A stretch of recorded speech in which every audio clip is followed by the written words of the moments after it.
Hello my dear students, welcome back to my YouTube channel. मेरे YouTube channel पर आप लोगों का बहुत बहुत स्वागत है।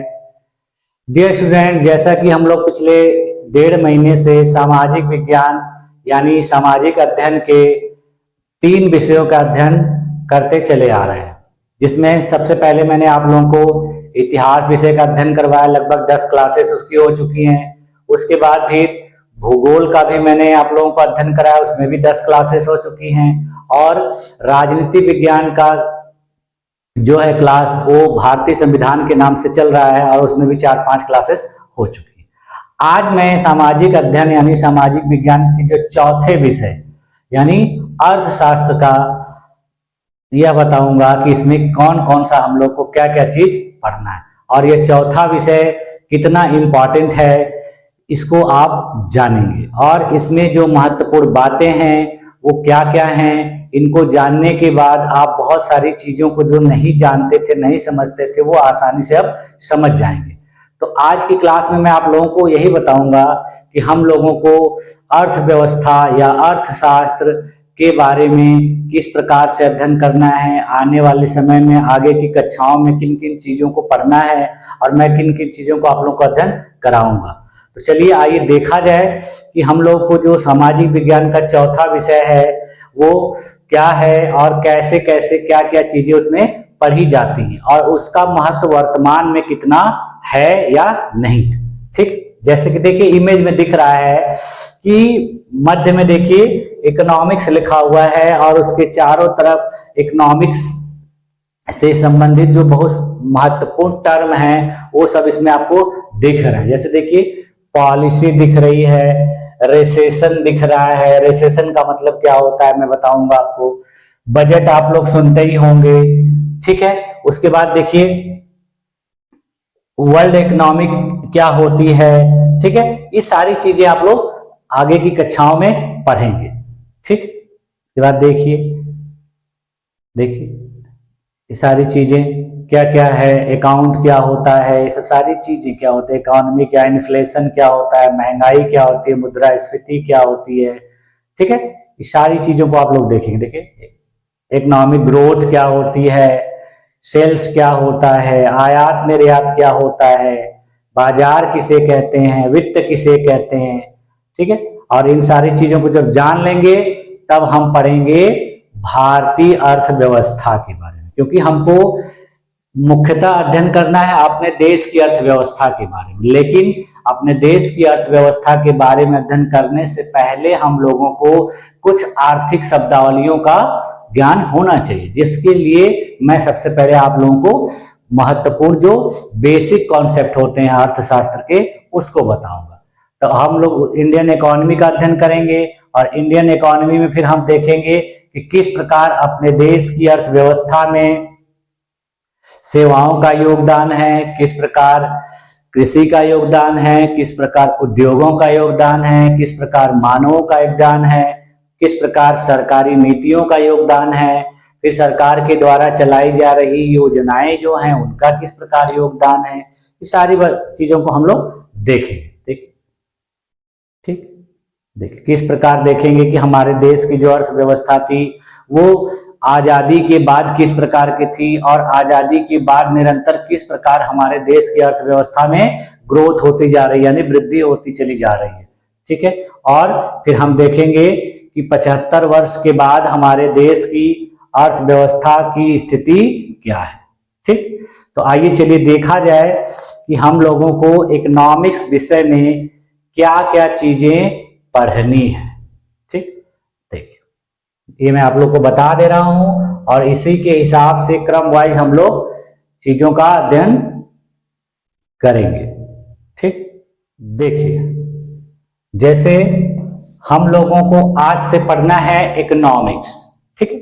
इकोनॉमिक्स में क्या क्या चीजें पढ़नी, हम लोग को प्योर इकोनॉमिक्स नहीं पढ़ना है, हम लोग को इकोनॉमिक्स के कुछ बेसिक टर्म्स पढ़ने हैं और उसके बाद फिर हम लोगों को पढ़ना है अर्थव्यवस्था के बारे में, क्योंकि हमें एग्जाम में जो क्वेश्चन पूछे जाते हैं वो अर्थव्यवस्था से ही रिलेट करके पूछे जाते हैं और खास करके भारतीय अर्थव्यवस्था से। तो ये चीजें हम लोग को पढ़नी। सबसे पहले हम लोग देखेंगे कि अर्थशास्त्र किसे कहते हैं या अर्थशास्त्र की परिभाषा क्या है। ठीक, तो जैसा कि आप लोग जानते हैं कि अर्थ का मतलब होता है धन, ठीक है, धन या मुद्रा, और शास्त्र का मतलब होता है विद्या की शाखा, यानी जिसके अंतर्गत किसी विषय का अध्ययन किया जाता है। यानी अर्थशास्त्र का अगर शाब्दिक अर्थ देखा जाए तो क्या होगा, विद्या की या अध्ययन की वह शाखा जिसके अंतर्गत धन या मुद्रा के विषय में हमको अध्ययन किया या कराया जाता है। ठीक, ये इसकी शाखा।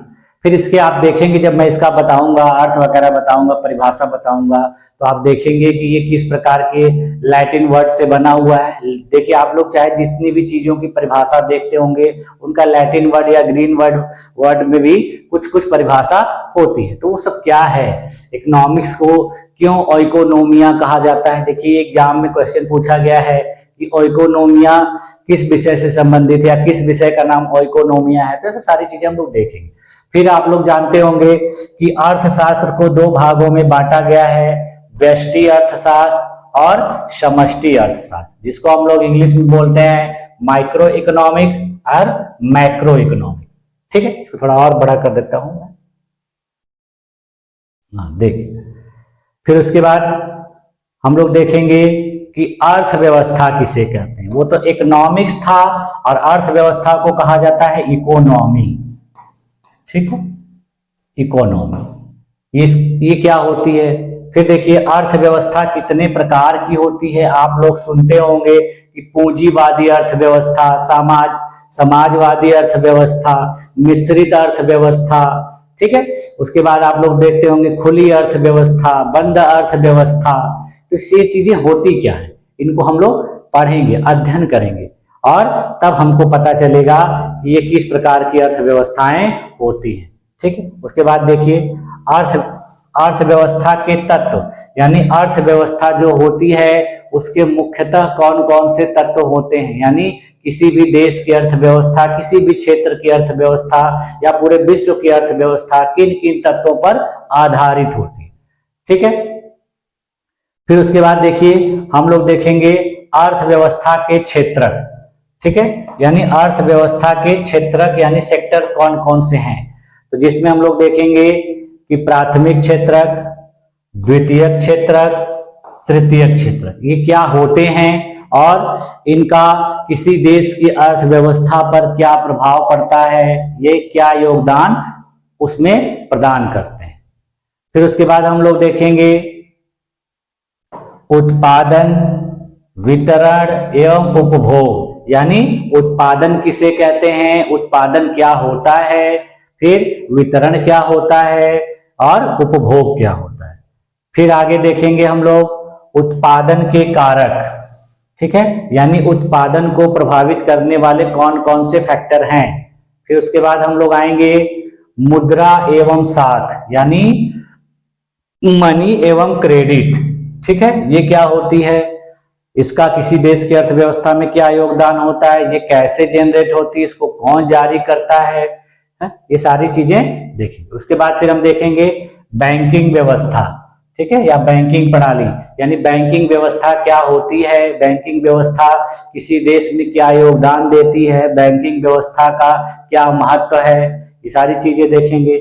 फिर उसके बाद हम लोग देखेंगे वित्तीय बाजार। ठीक है, फाइनेंशियल मार्केट्स क्या होते हैं।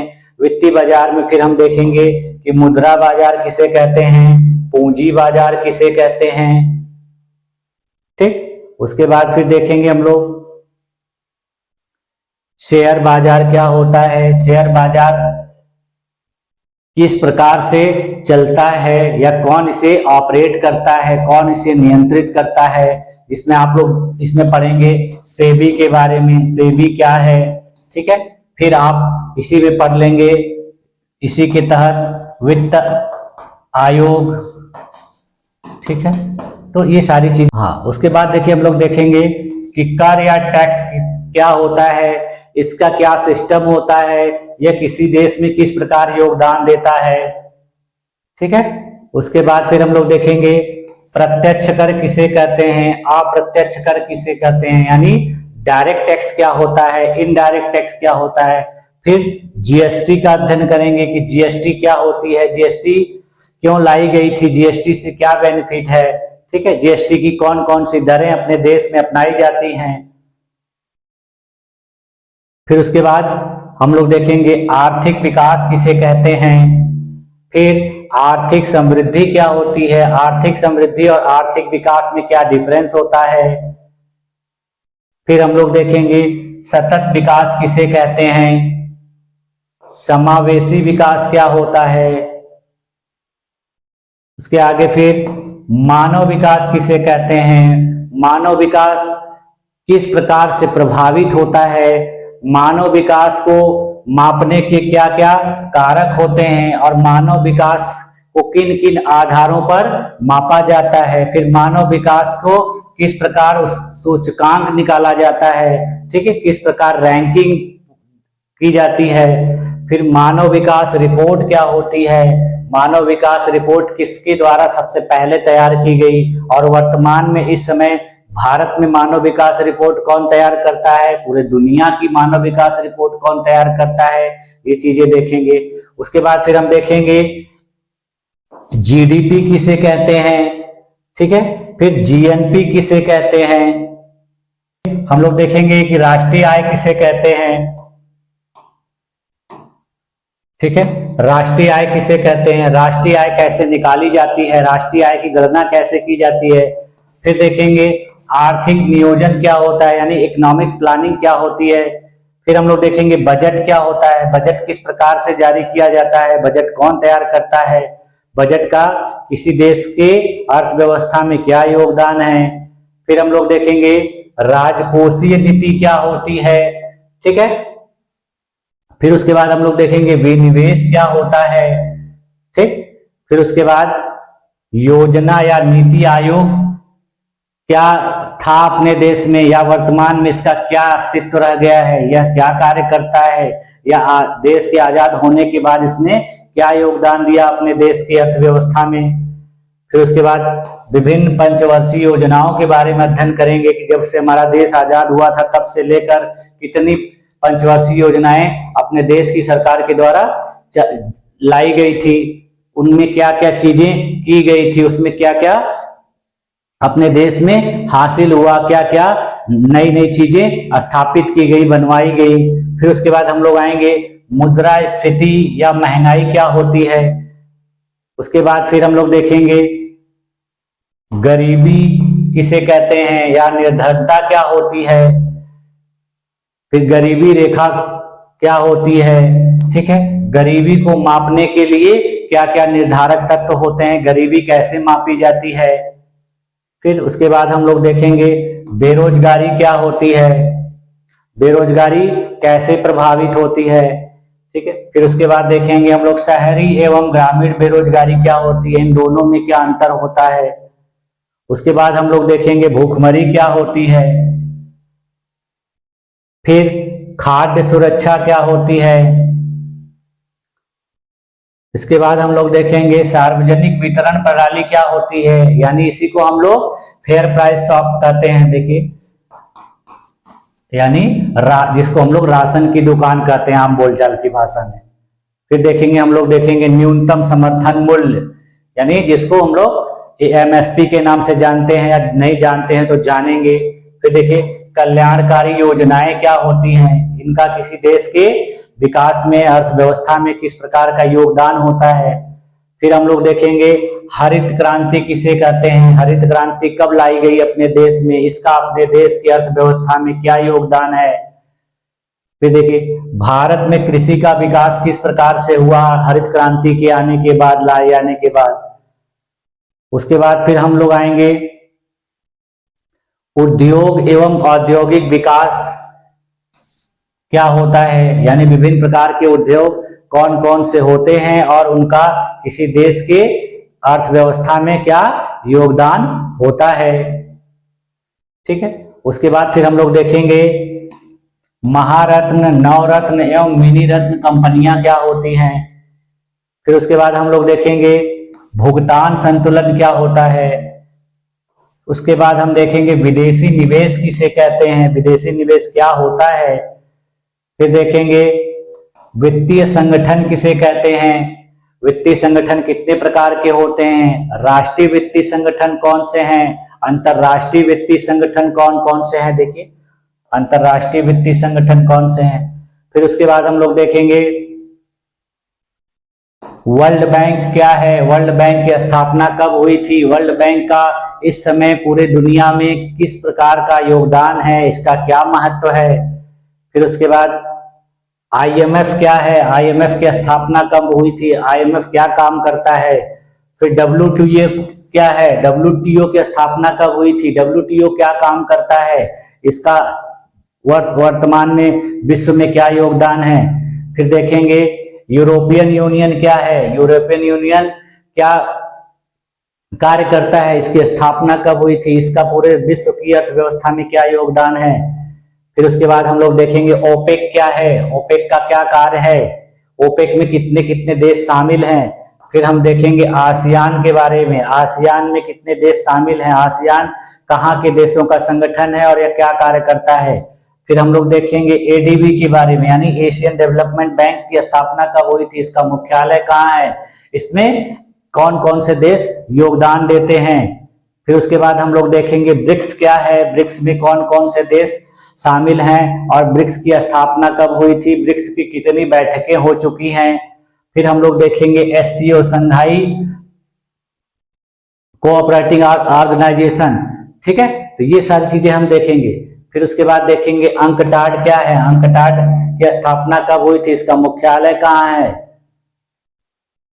फिर उसके बाद देखेंगे सार्क क्या है, ठीक है, सार्क की स्थापना कब हुई थी, सार्क में कौन कौन से देश शामिल हैं, इसका हेडक्वार्टर कहाँ है, ठीक।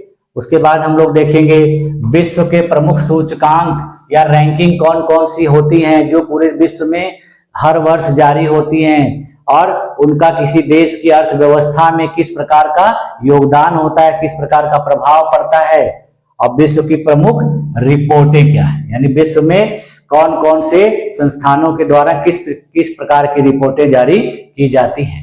यानी इतनी सारी चीजों को हम लोग क्रम वाइज इस विषय में देखेंगे, ठीक है। और इसको लगभग आपको 10-12 क्लास में मैं पूरी कोशिश करूंगा इन सारी चीजों को अध्ययन करवा दूं। और इन सारी चीजों को अध्ययन करने के बाद आप लोगों को लगेगा कि इस विषय का कितना ज्यादा योगदान वर्तमान में है। यानी इस विषय को अध्ययन करने के बाद आप अपने देश में चलाई जा रही सरकारी व्यवस्थाओं को समझ जाएंगे और यह जानेंगे कि सरकार किस प्रकार से सारी योजनाओं को चलाती है, कैसे पैसों का प्रबंध करती है, किस चीज से पैसा सरकार पाती है, कहाँ कहाँ खर्च करती है, ठीक है, पैसा जारी कौन करता है, पैसे को क्या अनलिमिटेड नोट छापे जा सकते हैं या उसकी कुछ लिमिट होती है, ये सारी चीजें आप लोग इस विषय में जानेंगे, ठीक है। तो आज की क्लास में मैं आप लोगों को कुछ पढ़ाऊंगा नहीं, लेकिन बस मेरा उद्देश्य यही था कि आज की क्लास में आप लोगों को ये सब बता दूं कि आप लोगों को इस विषय में क्या क्या चीजें पढ़नी है, ठीक है। पढ़ेंगे हम लोग अगले नेक्स्ट क्लास से, लेकिन आज की क्लास में बस ये जानना जरूरी था कि हम लोगों को इस विषय में पढ़ना क्या क्या चीजें और इस विषय का क्या योगदान है और क्या महत्व है सोशल साइंस में, सामाजिक अध्ययन में, ठीक है। तो आज की क्लास में बस इतना ही रखता हूं मैं। अब नेक्स्ट क्लास में मैं आप लोगों को इसका सिस्टमेटिक सिलेबस बाय सिलेबस जैसे मैंने आप लोगों को बताया है, पॉइंट टू पॉइंट शॉर्टकट में, बहुत ज्यादा डिटेल में नहीं, सारी चीजों को अध्ययन करवाऊंगा। तो मेरी इस क्लास को देखने के लिए आप लोग का बहुत बहुत धन्यवाद। मिलते हैं नेक्स्ट क्लास में। Thank you.